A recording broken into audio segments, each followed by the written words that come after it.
students, we welcome you all at Target IAS online classes. So जैसा आपको पता है ये हमारी तीसरी क्लास है आप सभी के बीच में और होप सो दैट आप लोगों ने जो पिछले कुछ वीडियो थे उनको आप लोगों ने देखा होगा, एक प्रॉपर रिस्पांस भी आप सभी का था। तो उसी रिस्पांस के अब आगे बढ़ाते हुए हम आज स्टार्ट करेंगे जो हमारा रिमेनिंग पार्ट प्रेजेंट टेंस का बचा हुआ था।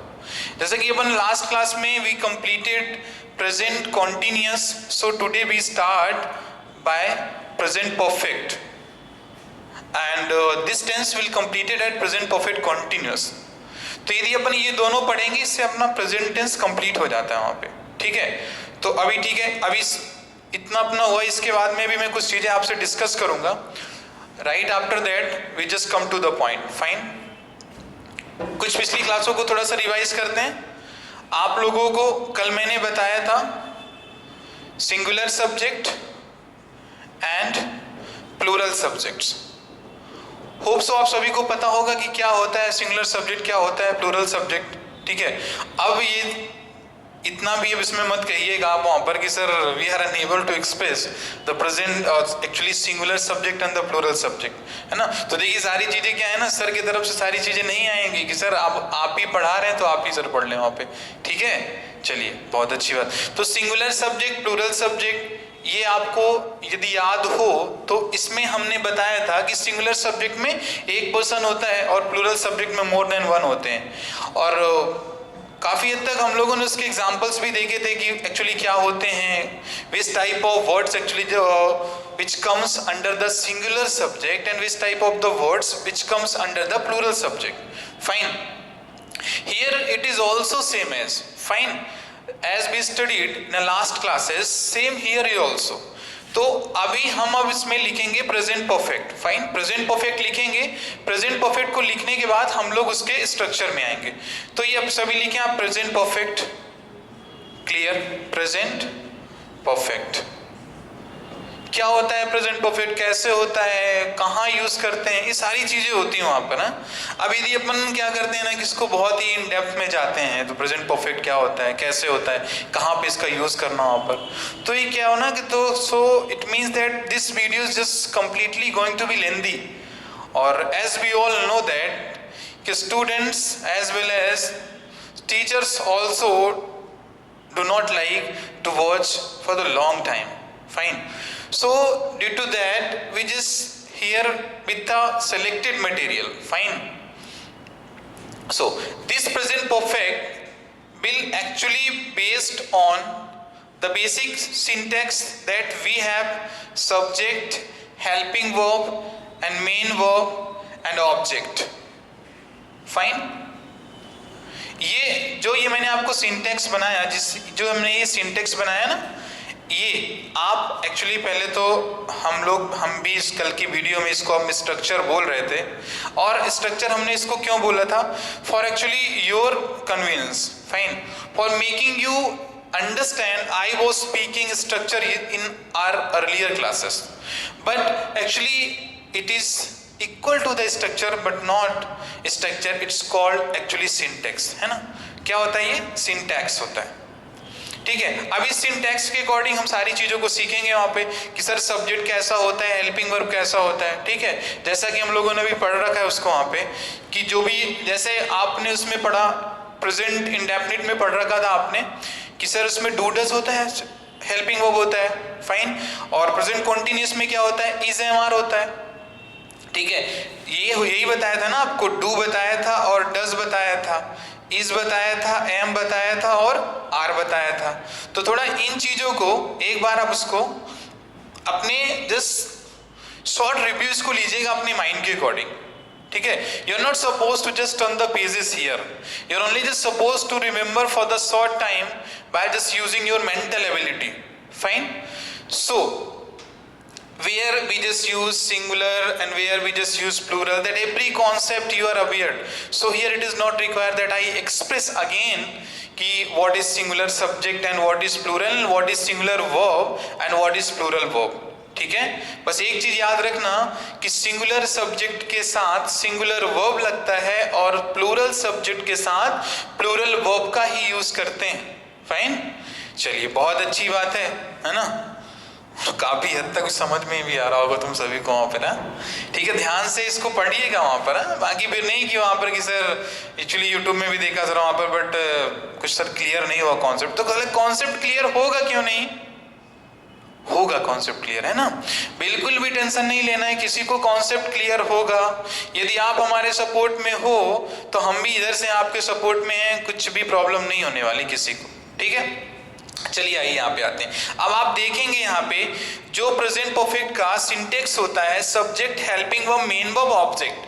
तो ये हमारा जो परफेक्ट है, हमने बताया था आपको पिछले भी क्लास में वहां पे कि परफेक्ट और प्रेजेंट, ये प्रेजेंट हो जाएगा आपका हेल्पिंग वर्ब में आ जाएगा, ये वाला है ना, आपको समझने के लिए वहां पर। बट आप उसको ना समझ में आए तो जिस प्रकार से आप इसको, जो आपको इजी लगे ना, in a very easy manner you can just understand the concept. Fine, ये हेल्पिंग वर्ब हो जाएगा और ये मेन वर्ब हो जाएगा। और परफेक्ट का मीन्स ही होता है, परफेक्ट का मीन्स होता है टेंस में थर्ड फॉर्म। क्या होता है? Third form. यानी मेन वर्ब की कौन सी फॉर्म आएगी? थर्ड फॉर्म आएगी। ठीक, हेल्पिंग वर्ब इसमें लगते हैं आपके दो, एक लगता है आपका हैज और सेकंड क्या लगता है? हैव लगता है। Fine, has and have. Now again the question arises that sir how this has is different to that of have. Clear?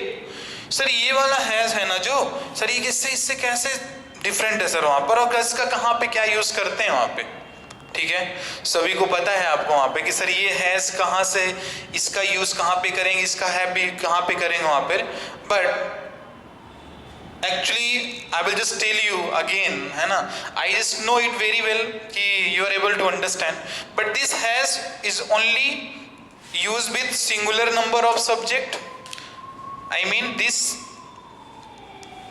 has is a singular and this have is a plural. So here what is the meaning of singular and plural? Sir meaning clear है उसका। यदि subject singular होता है और tense कौन सा है? Present perfect है, तो आप किस हेल्पिंग वर्ब का यूज करोगे? हैज का यूज करोगे। इन केस यदि आपका सब्जेक्ट प्लूरल है, यदि आपका सब्जेक्ट प्लूरल है तो उस केस में आप किसका यूज करोगे? उस केस में आप यूज करोगे हैव का यूज करोगे। फाइन, ठीक है, वेरी गुड। अभी मेन वर्ब की कौन सी फॉर्म लगेगी? तो सर मेन वर्ब की लगेगी थर्ड फॉर्म। कोई दिक्कत नहीं होना चाहिए, अरे भाई होना भी नहीं चाहिए ना। यदि दिक्कत हो रहा है वहां पर, यदि इतनी छोटी छोटी चीज में इतना कॉम्प्लेक्स होना है ना, कैसे कह दोगे आप वहां पर कि सर हम जेल प्रहरी का सर एग्जाम क्रैक कर जाएंगे, सर एसआई बन जाएंगे, सर बैंकिंग क्रैक कर लेंगे, सर एसएससी भी क्रैक कर लेंगे। क्योंकि सारी भी जो भी आप जितने भी एग्जाम्स होते हैं उसमें पढ़ते जरूर आप सब कुछ चीजें हो, लेकिन कॉन्सेप्ट सब में तो सेम ही रहता है ना। समझ पा रहे होगे आप वहां पर? ठीक है, वेरी गुड। अब हैज कहां पे यूज करोगे, हैव कहां पे यूज करोगे? अब यदि आपसे मैं पूछूं कि बताइए कि मेन वर्ब की कौन सी फॉर्म का यूज करोगे आप प्रेजेंट परफेक्ट में, so blindly you need to say that what sir always we just use third form of the main verb. It must be clear to you all. Fine, ये बिल्कुल clear होना चाहिए वहां पे। ठीक है, वेरी गुड। अब ये हैज हैव कहां पे लगाना है, कैसे लगाना है? सिंगुलर के साथ हैज लगेगा, प्लूरल के साथ हैव लगेगा। मेन वर्ब की ऑलवेज थर्ड फॉर्म का यूज आप करोगे। ऑब्जेक्ट तो आपका ऑब्जेक्ट ही होता है, बिकॉज ऑब्जेक्ट में कोई भी कॉन्सेप्ट अपने को लगाना नहीं होता है, जैसे जो दिया होता है अपन उसको ही क्या करते हैं, मेंटेन कर देते हैं। ठीक है, बहुत सही। ठीक है, बहुत सही चल रहा है तुम सभी वहां पर। डेफिनेटली इस लॉकडाउन को पूरा क्या कर रहे हो, एंजॉय कर रहे हो। हाँ, चलिए अच्छी बात है। अभी यहाँ पे मैं कुछ लिखूंगा सेंटेंसेस, आई मीन एग्जाम्पल्स, ठीक है, ऑफ अफर्मेटिव सेंटेंस। ठीक है, तीन ही प्रकार के सेंटेंस तो पूरे के पूरे टेंस में पढ़ते हो आप। एक होता है आपका अफर्मेटिव हो गया, दूसरा हो गया नेगेटिव, और तीसरा क्या हो गया आपका? तीसरा हो गया इंट्रोगेटिव। और प्लीज बहुत जल्दबाजी में कोई ये ना बोल देना कि सर यहाँ पर सर इंट्रोगेटिव नेगेटिव भी होता है। ठीक है, क्योंकि फिर वो सारी चीजें आएंगी ना वहां पर। क्योंकि अपने पास भी एक मास्टर वीडियो आएगा जहां पे सब बताएंगे आपको, वहां पर एक बेसिक नहीं बोलते फिर एक टेंस से एक सेंटेंस के ऊपर वीडियो ला देंगे वहां पे, ठीक है। तो ऐसा नहीं वहां पर। अब यहाँ पे मैंने अफर्मेटिव सेंटेंस लिखा है, नेगेटिव सेंटेंस लिखा है, इंट्रोगेटिव सेंटेंस लिखा है, और सर इसके पहले बोले भी कि हम लोग 3 प्रकार का सेंटेंस यहाँ पे पढ़ेंगे वहां पर, है।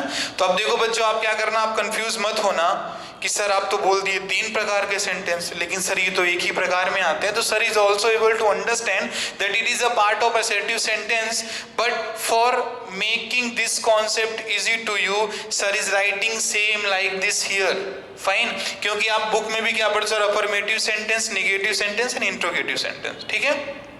हाँ, अब अफर्मेटिव, निगेटिव, इंट्रोगेटिव, इसमें पता है आपको कि सर ये क्या सेंटेंस होता है आपका, sir it is a type of sentence which expresses the positive response and the positive action of the subject. And what is the meaning of negative sentence, it is little bit different to that of affirmative sentence, because this negative sentence expresses the negative concept and the negative action of the subject. Fine. Interrogative for asking the question generally that we all just know. Fine. ठीक है।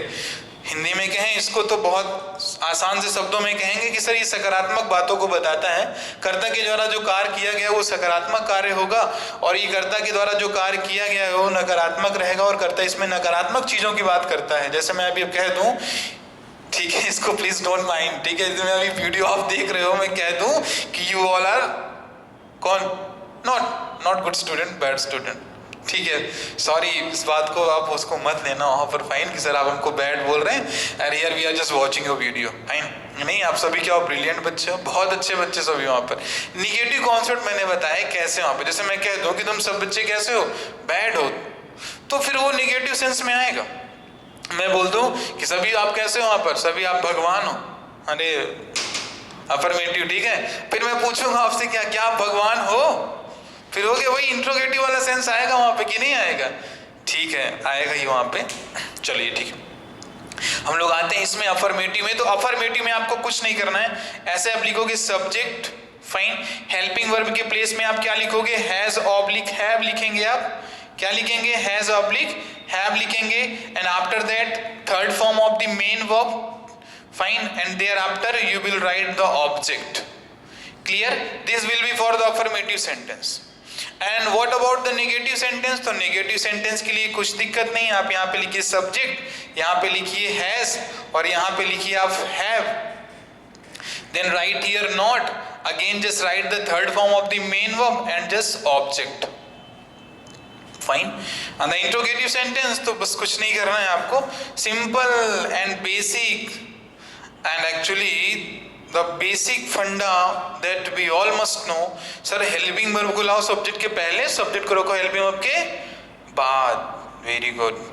ये हुआ आपका has have plus subject plus third form of the verb and object. अच्छा चलो, अब मैंने कह दिया कि तुम्हारा टेंस खत्म, हाँ खत्म, समझ गए ना सभी, समझ तो गए होगे वहां पर आप, टेंस खत्म तुम्हारा सभी का। नहीं, अभी तुम लोग को भी चाहिए क्या, अभी सर एग्जाम्पल, हाँ तो ठीक है, चलो एग्जाम्पल भी करेंगे इसका वहां पे, लेकिन आप इसमें ये तो हो ना, you are just able to understand basic difference between has and have. Has का कहाँ पे यूज करोगे, बस एक चीज याद रखना कि सब्जेक्ट कैसा होना चाहिए, सिंगुलर, और हैव का कैसे कि सर सब्जेक्ट होना चाहिए प्लूरल। बाकी सब आपको पता है एज इट इज, जो आपकी थर्ड फॉर्म है, अफर्मेटिव में भी थर्ड फॉर्म रहेगी, निगेटिव में भी थर्ड फॉर्म रहेगी, और इंट्रोगेटिव में भी थर्ड फॉर्म रहेगी, उसमें कोई चेंज ही नहीं होगा, ठीक है, वेरी गुड। चलिए अब हम लोग एग्जांपल्स करते हैं इसके वहां पे, फिर इसको हम लोग फर्दर मूव करते हैं इसको, फाइन। चलो स्क्रीनशॉट वगैरह लेते रहिएगा आप। एग्जाम्पल्स कुछ हमारे पास आते हैं, अब एग्जाम्पल्स के थ्रू हम समझें थोड़ा सा वहां पर चीजों को। तो एग्जाम्पल्स आप क्या रखेंगे वहां पे, जैसे मैंने बोल दिया you has oblique have completed the story,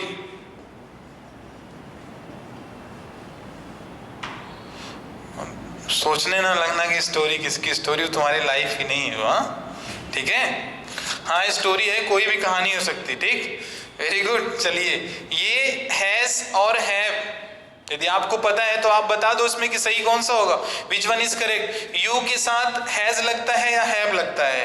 यदि हैज लगता है तो क्यों लगता है, और हैव लगता है तो क्यों लगता है? सर क्लियर है सर, हैव नहीं लगता है, ये हैज नहीं लगता, क्या लगता है? हैव लगता है। और क्यों? Because sir it is a singular helping verb and it is a plural verb, plural subject. That's why this has will not be used with you. Instead of that we must use have with you. कहने का मतलब कि sir जो has होता है sir, ये एक singular number verb होती है जो प्लूरल नंबर सब्जेक्ट के साथ यूज नहीं होती है ना। अब उसी में क्या जो हैव होता है ये प्लूरल सब्जेक्ट होता है और ये प्लूरल के वाले वर्ब के साथ इसका यूज होता है। ठीक, चलो वेरी गुड। तो सही क्या होगा? You have completed the story. अब इसी सेम सेंटेंस का अपन यदि नेगेटिव बना देते हैं, क्या बना देते हैं? नेगेटिव सेंटेंस बनाते हैं। तो नेगेटिव कैसे बनेगा? इधर पे लिखोगे यू, यहाँ पे आएगा हैव, यू हैव। अब ध्यान देना, यू यहाँ पे क्या लिखा तुम्हारा? यहाँ लिखा था you have completed the story. अब यहाँ पे तो हमने यू हैव लिख दिया, सेम हूबहू हमने उसको यहीं पे क्या कर दिया, उसको कैरी फॉरवर्ड किया और कॉपी कर दिया इसको यहीं पे, जैसे यहाँ पे लिखा उसको ऐसे यहाँ पर भी लिख दिया वहाँ पे। बट अब नेगेटिव सेंटेंस है तो हेल्पिंग वर्ब के बाद और मेन वर्ब के पहले क्या यूज करना है अपने को? नॉट का यूज करना है। ठीक, बहुत बढ़िया, समझ में आ रहा होगा, है ना। चलो वेरी गुड। अब इसका यदि इंट्रोगेटिव बनाओगे तो वेरी इजी सर। इंट्रोगेटिव में क्या करना है? इस हैव को लाइए पहले, तो ये हो जाएगा आपका हैव, इधर हो गया आपका you. Have you completed, have you completed the story. ठीक है, ये क्वेश्चन मार्क हो गया। So this is affirmative sentence and this is negative sentence and this is interrogative. ये आपका इंटरोगेटिव हो गया। फाइन। सब्जेक्ट कैसा है? Plural subject, plural subject, plural subject. Verb कैसी लगी है सर? प्लूरल वर्ब लगी है। यहां पर भी प्लूरल वर्ब लगा हुआ है, यहां पर भी प्लूरल वर्ब लगी हुई है। फाइन। अभी ये तो हमारा प्लूरल के लिए हो गया। एक हम लोग एग्जांपल सिंगुलर के लिए भी कर लेते हैं जिसमें आपको प्रॉब्लम ना जाए। ठीक है, सिंगुलर के लिए भी होगा तो सिंगुलर का सब्जेक्ट क्या होगा? सिंगुलर का सब्जेक्ट वही होगा ना, जैसे मैंने बोल दिया राम, राम पढ़ चुका है या राम कोचिंग जा चुका है, ऐसे बोलते हो वहां पे ना। But literally truly if I speak ना, so it sounds rust while teaching the language. If the teacher is saying like this, Mohan खाना खा चुका है, फाइन, सीता गाना गा चुकी है, like this actually है ना। बट नहीं चल सकता ना वहाँ पर, चाह के भी नहीं कर सकते वहाँ पे। तो इसीलिए क्या है ना कि 50-50 का रेशियो रखते हैं, बाइलिंगुअल रहते हैं, दोनों चीज़ों को मतलब चीज़ों को दोनों लैंग्वेज में अपन उसको समझने का ट्राई करते रहते हैं। फाइन। अभी यहाँ पे अफर्मेटिव हम लोग किसके लिए बनाएंगे? नेगेटिव और इंट्रोगेटिव किसके लिए बनाएंगे? हम लोग बनाएंगे किसके लिए? सिंगुलर नंबर सब्जेक्ट के लिए। चलो सिंगुलर मैंने यहाँ पे लिख दिया ही। क्या लिख दिया मैंने? ही लिख दिया यहाँ पे मैंने। अब यहाँ पे मैंने लिख दिया he has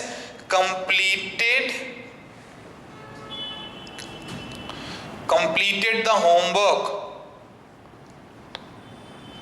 completed the homework. Fine. अब नेगेटिव क्या बनेगा? he has not completed the homework. ठीक है।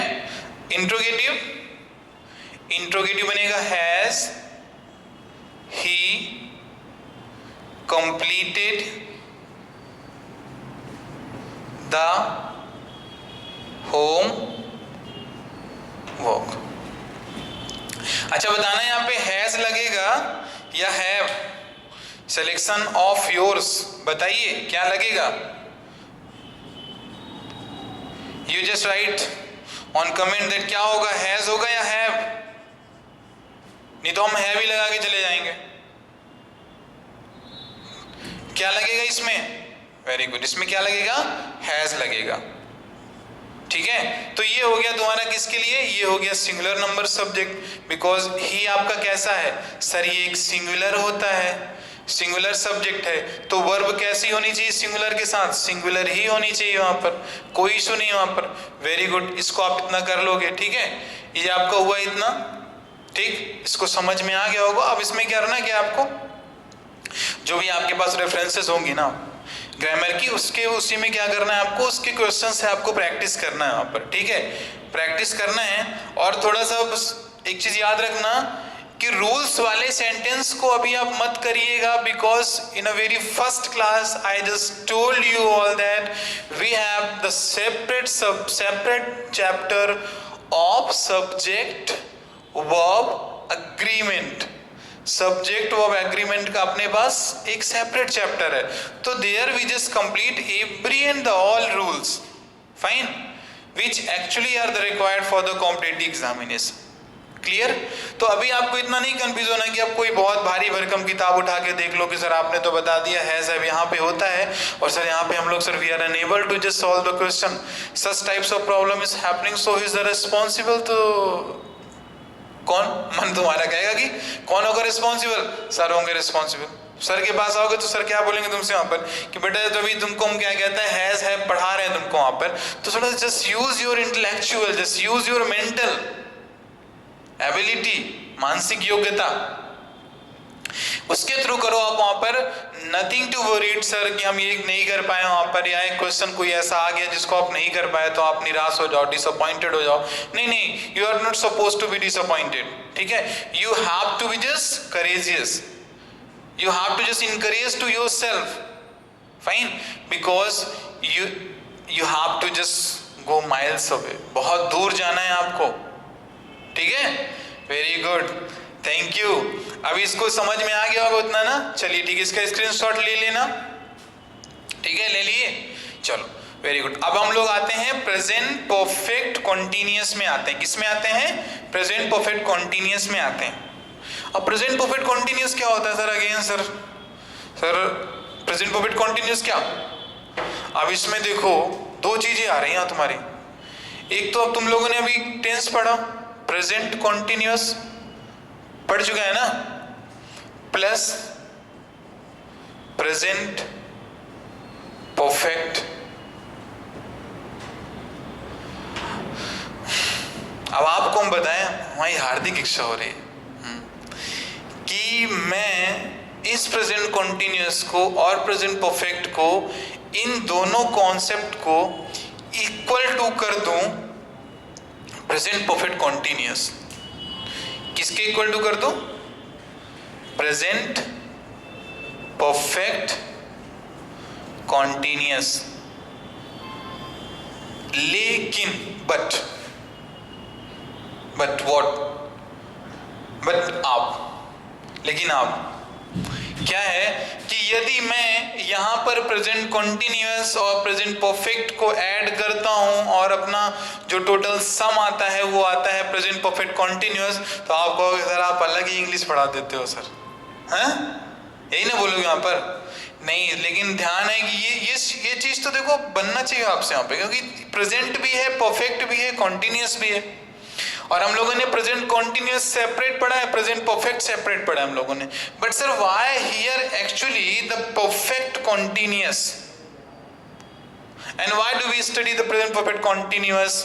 एक ही चीज होता है, आप बोलोगे सर टाइम बाउंडेशन होता है, सर समय को बताने के लिए प्रेजेंट परफेक्ट कॉन्टिन्यूअस का यूज करते हैं, और सर क्या यूज करते हैं, सिंस और फॉर, किसका यूज करते हैं, सिंस और फॉर का यूज करते हैं। फिर हम सर पूछेंगे कि बेटा सिंस फॉर का यूज कहाँ करोगे, बोलोगे सर 2 days, और सर दिवाली या सर रक्षाबंधन आने वाला, रक्षाबंधन के पहले करेंगे सर वहां पर, है ना, चलो बहुत सारी चीजें वहां पर, एक छोटा छोटा सा कॉन्सेप्ट रहेगा वहां पर, कोई दिक्कत नहीं, लेकिन ये चीज है ना, ये हमारे मन में देखो क्या है ना, चीज आ रही है वहां पे, ठीक है, ये चीज मेरे मन में आ रही है, और इसको मैं तुम लोगों का यदि रिस्पॉन्स रहा, ये तुम लोगों ने कमेंट पे राइट किया, तो इसके पीछे मैं सेपरेट एक क्लास बनाऊंगा, अलग से पूरी प्रेजेंट परफेक्ट कॉन्टिन्यूअस की क्लास होगी वहां पे, ठीक है। चलो अभी इसमें हम लोग थोड़ा सा देख लेते हैं प्रेजेंट परफेक्ट कॉन्टिन्यूअस में जो अपना ट्रेडिशनल मेथड है, यानी पारंपरिक जो अपनी प्रथा है, समझ रहे हो ना? पारंपरिक प्रथम मतलब sir since the time when we started to study the English till today we only studied, so that is has been, answer have been, very good, plus main verb के साथ ing लगाना है, प्लस ऑब्जेक्ट लगाना है, और plus क्या, plus sir since और for, इसके बाद क्या लगाना है, टाइम। क्या लगाना है, टाइम लगाना है। अरे भैया बहुत अच्छी चीज, लगा दो टाइम, क्या करना हमको, चलो ठीक है लगाते रहो। अब यहीं पर यही फिर से प्रॉब्लम आती है कि सर ये क्या है, क्या है ये, क्या है ये बताओ, हेल्पिंग वर्ब, लो नहीं, काट दिया, नहीं है हेल्पिंग वर्ब, हाँ नहीं है बिल्कुल। I am confidently, very frankly I am saying that actually no, these two words are not the helping verb, because helping verb कैसे दो कैसे हो सकता है कि सर एक ये have हो गया, ये has हो गया सर, और दूसरा been हो गया। पे how it is possible that this has been and have been can be just helping verb? Not at all my dear students, ऐसा हो ही नहीं सकता वहां पर। but due to lack of your intention towards the study and about the teacher, I cannot say कि this was the problem of teacher. This may be the problem of teacher. Teacher was just highly encouraged to teach you in the class that sir or this has been or have been are actually the helping verb. But my dear students, just being on this stage, on this class, I cannot say that actually these two words are the helping verbs. ठीक है, लेकिन मैं अभी आपको केवल आपके ही method से बताऊंगा। मैं इसको भी बोलूंगा has been, have been helping verb है, लेकिन यदि आप इसको, मैंने आपको पहले ही बोला ना, if you really just want to study the literally the English present perfect continuous, the separate concept, so you can just write on the comment. I will make a separate video for this topic only. ठीक है, चलो अभी यहीं पर क्या है, एक इसका बेसिक सा स्ट्रक्चर बनता है। स्ट्रक्चर क्या बनता है इसका, स्ट्रक्चर और सिंटेक्स यही ना बनेगा, इसका स्ट्रक्चर और सिंटेक्स बनेगा क्या, बनेगा इसमें सब्जेक्ट आएगा प्लस हैज बीन, और क्या आएगा, इधर आएगा हैव बीन प्लस यहाँ पे मेन वर्ब की फर्स्ट फॉर्म के साथ you are suppose to write the ING, और आपको आईएनजी लगाना है। फिर यार आप ऑब्जेक्ट राइट करते हो, फिर इधर पे आप सिंस या फॉर लगाते हो, और फिर यहाँ पे टाइम लगा देते हो। यही होता है आपका चीज, सिंस फॉर और टाइम आप लगा देते हो वहां पर। ठीक है, अब इसमें आपको बताना है कि सिंस फॉर टाइम के बाद आपको कहां पर किसका यूज क्या करना है। तो पहले ही आपको बताया, प्रेजेंट परफेक्ट वाले में आ जाओ थोड़ा सा। हैज का यूज कहां पे करते थे, हैव का यूज कहां पे करते थे, सेम वही कॉन्सेप्ट कि सर सिंगुलर के साथ इसका और प्लूरल के साथ इसका। सिंगुलर के साथ आप हैज का करते थे तो प्रेजेंट परफेक्ट कॉन्टिन्यूअस में भी क्या होगा, सिंगुलर सब्जेक्ट होगा तो हैज बीन लगा देना, यदि प्लूरल सब्जेक्ट होगा तो हैव बीन लगा देना। ये बस इस हैज और हैव से पहचान कर लेना आप वहां पे। ठीक है, दोनों के साथ आईएनजी फॉर्म लगना ही लगना है वहां पे। ठीक है, ऑब्जेक्ट लगा ही लोगे। क्वेश्चन थोड़ा सा, गाड़ी तुम्हारी पता है कहां पे रुकेगी, तुम्हारा अगला स्टॉपेज हो जाएगा यहाँ पे। अभी ऑनलाइन क्लास में हो ना आप, so I can just not ask question to you, but literally if you were in the offline class ना, so you are just going to be confused because I'm just going to ask many questions which exactly the based on since and for. Why do we use for before the 2 days?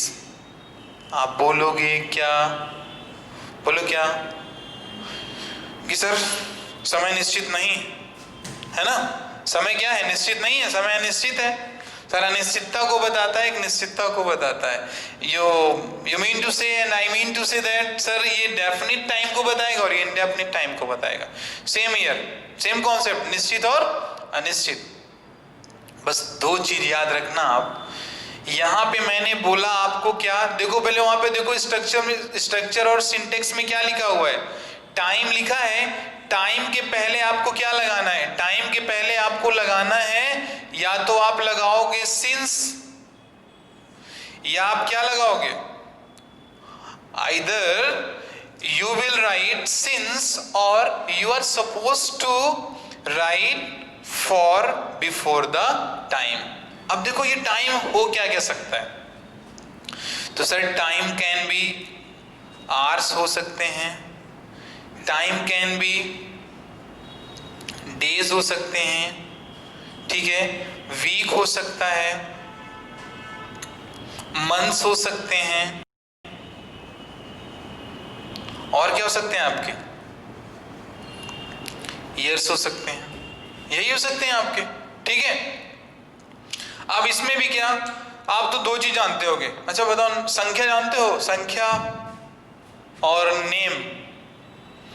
ध्यान देना कि बस इसमें कुछ नहीं करना है, ऐसे ऐसे इसको ड्रॉप, या आप क्या कहते हैं इसको एरो बनाओ, ठीक है। यहां पर ध्यान देना नंबर, क्या नंबर, वेट, नंबर यहां पे आपका हुआ, थोड़ा सा वेट, ठीक है। अब मैंने बोला कि आपको यूज क्या करना है, टाइम के पहले आप सिंस या तो फॉर का यूज करोगे।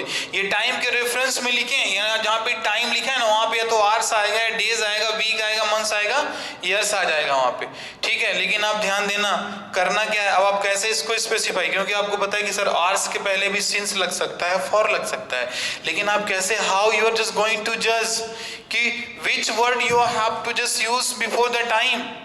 वेरी सिंपल कॉन्सेप्ट, यदि टाइम के पहले नंबर दिया गया है और यदि टाइम का नेम दिया गया है, अब तुम कहोगे सर नेम और नंबर क्या होता है, तो सर भी कहेंगे कि ठीक है बेटा, नंबर वही होता है जो तुम जानते हो और नेम भी वही होता है जो तुम जानते हो, ठीक है। हाँ नहीं, देखो नंबर कहने का मतलब क्या कि तुम्हारे 1 2 3 4 5 6 7 8 9 10 होते हैं ना, ये तुम्हारे क्या होते हैं, नंबर होते हैं। अब देखिए यहाँ पे मैंने लिखा आर्स, यदि आर्स को नंबर में डालना है आपको तो आप क्या लिखोगे, आप यही लिखोगे ना 2 आवर्स, क्या लिखते हो आप 2 आवर्स। अब ये बताना ये टाइम के पहले नंबर दिया गया है कि नहीं दिया गया है, लेकिन यदि मैं वहीं पे लिख दूं at 4 PM और 4 o'clock, तो अब ये क्या हो गया, देखो ये मत कहना कि सर ये भी नंबर है, लेकिन ध्यान देना ये घंटे का नाम दिया गया है यहाँ पे आवर्स का नेम दिया गया है, लेकिन यहाँ पे आवर्स का नंबर बताया गया है, ये 2 आवर्स लिखा है, ये 4 PM मतलब 4 बजे फिक्स कर दिया गया है आपको वहां पर। यानी तो वही बात है ना कि यदि आवर्स का नेम आ जाएगा तो नेम के साथ मैं यहाँ पे इसको लिख देता हूं, थोड़ा सा ध्यान देना, यदि नेम रहे टाइम के पहले तो यूज करना है सिंस का, यदि नंबर रहे तो किसका यूज करना है, नंबर रहे तो फॉर का।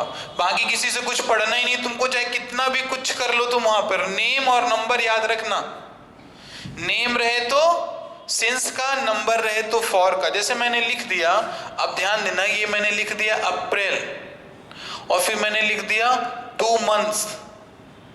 अब आप खुद समझ सकते हो कि सर कौन सा टाइम का नेम है, कौन सा टाइम का नंबर है, क्योंकि सर अप्रैल और ये जो मंथ्स था आपका वहां पर, देखो ये मंथ्स का नेम हो गया तुम्हारा, हुआ कि नहीं हुआ वहां पे। तो अब यहाँ पे ये मंथ्स का नेम हो गया तो इसके पहले क्या लगा दोगे आप, सिंस लगा दोगे। अब लेकिन यहाँ पे 2 मंथ्स लिखा है तो यहाँ पे आप क्या करोगे, यहाँ पे आप लगाओगे फॉर, क्या लगाओगे फॉर। सारी चीजें तुम्हारी से डेज में है तो 2 डेज हो गया, मंडे ट्यूसडे वेंसडे हो गया आपका, वीक हो गया तुम्हारा, ठीक है, 2 वीक्स हो गया, ठीक है। अब आपको किसी ने बोल दिया, आपको लास्ट वीक बोल दिया वहां पर, ठीक है ना, क्लियर, डिफरेंट टाइप से होता है आपका। और ये मंथ्स हो गया आपका, मंथ्स में मैंने आपको बता ही दिया। ईयर्स में भी ऐसे कर सकते हो, किसी ने बोल दिया सर 4 ईयर्स हो गए अपने को, और किसी ने बोल दिया सर 2004, तो आप समझ सकते हो सर कौन सा नाम है कौन सा नंबर है वहां पे। तो नाम के पहले किसका यूज करोगे, नाम के पहले सिंस का और नंबर के पहले फॉर का, ठीक है। आया समझ में। ये हैज बीन का यूज कहां पे करोगे, हैव बीन का यूज कहां पे करोगे, you are confident or not, just say yes or no, fine। has been और have been कहां पर यूज करोगे आप, has हैज बीन और हैव बीन। तो ध्यान देना कि हैज बीन का यूज होगा यदि सब्जेक्ट कैसा होगा, सिंगुलर। वहीं पे यदि सब्जेक्ट प्लूरल होगा तो किसका यूज करोगे, हैव बीन का। आपको पता आईएनजी सबके साथ लगाना है, ऑब्जेक्ट लिखना है, फिर सिंस फॉर का कॉन्सेप्ट आएगा। सिंस फॉर में आप वही देखोगे सर, नंबर या तो नेम, नंबर रहा तो सिंस, नेम रहा तो फॉर, सॉरी नंबर रहा तो फॉर और नेम रहा तो सिंस। देखो सिली मिस्टेक हो जाता है, ठीक है, we are the being human, ठीक है। अब आपको ही पता है कि सर ये जो होता नहीं एक्चुअली कि टंग जो होता है ना स्लिप कर जाता है बोलते बोलते यहाँ पे, है तो इसको इशू मत लेना सर, क्या नहीं सर, इसको सर ने करेक्ट कर दिया है, नेम के पहले सिंस और नंबर के पहले फॉर, यानी 2 months और अप्रैल। अप्रैल के पहले लगेगा सिंस क्योंकि अप्रैल महीनों का नाम है, और 2 months में क्या लगेगा कि आपका फॉर लगेगा क्योंकि वहां पे आपका नंबर दिया गया है, बुक्स में दिया गया है। इसमें इंग्लिश में लिखा रहता है, 2 चीज लिख देता हूँ, point of time and period of time. क्या होता है, point of time and period of time. तो जो पॉइंट ऑफ टाइम होता है उसे हम लोग बोलते हैं डेफिनिट। क्या बोलते हैं, डेफिनिट बोलते हैं। और जो पीरियड ऑफ टाइम होता है वो हमारा क्या होता है, indefinite.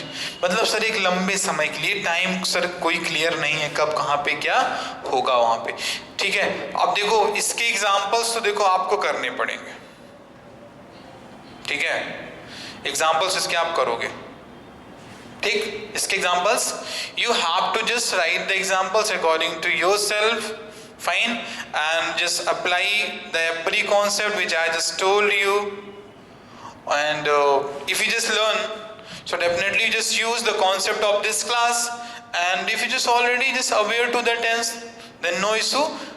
Thereafter you need to just write the sentences of the present perfect tense and present perfect continuous, fine, okay class. So thank you and have a cheerful day. Now again we just meet with a new video, and don't forget to write on the comments if you really just want the separate class for the present perfect continuous or not. Thank you.